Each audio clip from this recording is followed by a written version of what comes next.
Kazi Szymanski, Alien Point 1, Sports Injuries Presentation. Okay, 18.1 by Kazi Szymanski. In this assignment, I will be talking about the extrinsic and intrinsic factors in sport and each type of injury that can happen due to this. Also, I will go on to talk about the preventative measures to ensure people are safe while participating in them.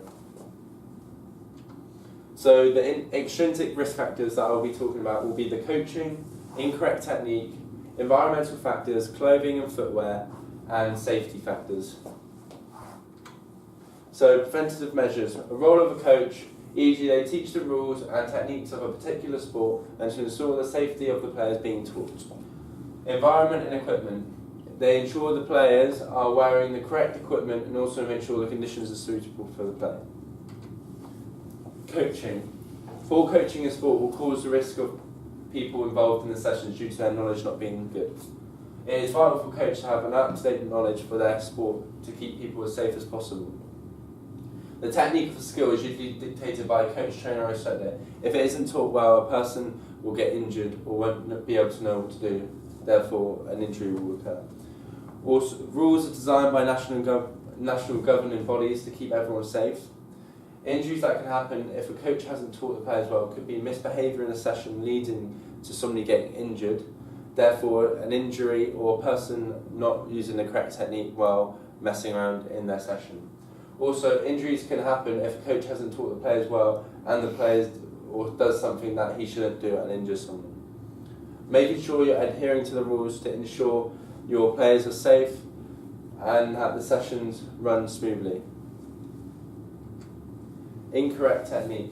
Using inappropriate or incorrect technique is an injury risk. Incorrect methods of setting up and lifting while handling equipment will cause risk to people involved. For example, if a bowler in cricket kept bowling with the wrong technique, then it will potentially become injured, such as a stress fracture due to the ongoing stresses to that area. Also, lifting heavy weight during a gym session will also cause injury if the person isn't on the level of that weight. Therefore, he will cause an injury because he won't know the correct technique and therefore get an injury. Preventative measures. Ensure the coach knows what he is doing and has taught the people in his session how to lift properly and have a good technique. If a coach sees a bowler with potential risk in his bowling, then he can speak to him and see he can change his action. Therefore, having a coach ensure the players understand all the techniques to be safe. The coach should ensure they are qualified in ongoing courses to further their knowledge. Environmental factors. Weather can have a huge impact on playing conditions. Poor playing surfaces increase the risk of injury.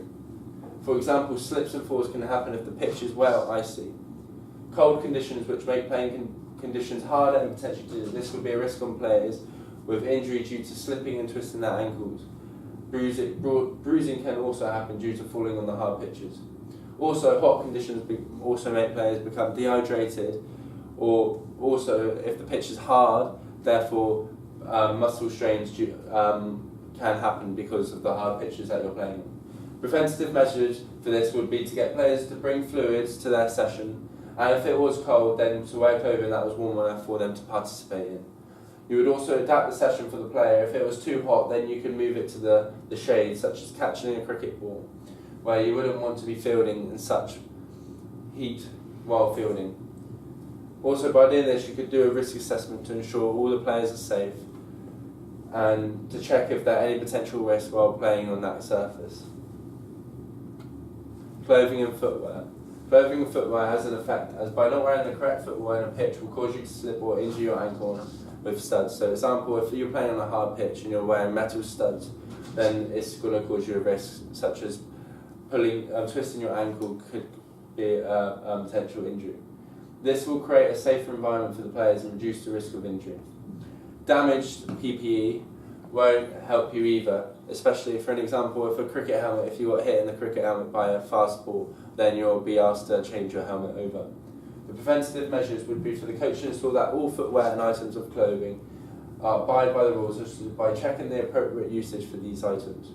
For football, this would be equipment such as shin pads and correct studs for the correct pitch, and also for the different surfaces such as 3G pitches that you adhere to plastic moulds blades and studs not to be worn.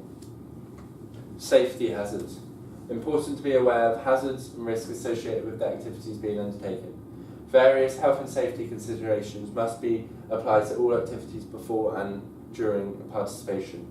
Environmental. Check the environment before the game. Remove any dangerous objects or any uneven slippery surfaces. General considerations of potential risks. Sports equipment uses training aids for protection and to enhance performance can also add potential intrinsic factor. Essential equipment is checked before the use by players, coaches and the referee. Also doing a risk assessment to ensure the area is safe for the players to keep safe, such as checking if the pitch has been cleaned and that nothing is obstructing the pitch to cause harm on a player.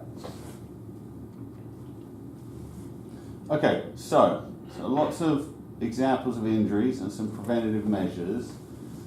What I'm still looking for, we've got coaches and we've got environmental and equipment that can be identified to help reduce sports injuries. Which methods, how is it coaching going to be able to help prevent messes? What are the links between the two? Between what? Between the ways coaches can prevent injury.